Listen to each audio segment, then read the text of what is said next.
ചില എന്ന് പറഞ്ഞവരെ ഇന്നത്തെ സുവിശേഷത്തിൽ ഈശോ അപ്പം വർദ്ധിപ്പിക്കുന്ന രംഗമാണ് നമ്മൾ വായിച്ചു കേട്ടത്.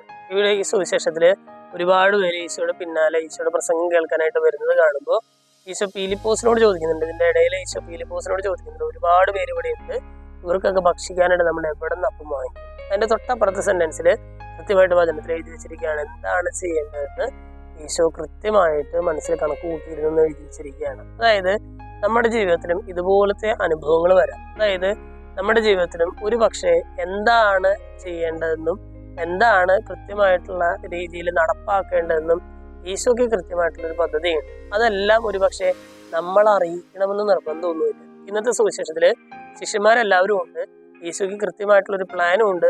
പക്ഷെ ആ ഒരു പ്ലാൻ ഈശോ ശിഷ്യന്മാരെ അറിയിക്കുന്നില്ല. എന്താണ് ചെയ്യേണ്ടതെന്ന് കൃത്യമായിട്ടുള്ളൊരു പ്ലാൻ ഉണ്ട്, പക്ഷെ അത് ഈശോ ശിഷ്യന്മാരെ അറിയിക്കുന്നില്ല. എന്ന് പറഞ്ഞാൽ എല്ലാ കാര്യങ്ങളും ശിഷ്യന്മാരെ അറിഞ്ഞിരിക്കണമെന്ന് ഈശോ ആഗ്രഹിച്ചിട്ടില്ല എന്നുള്ളതാണ്.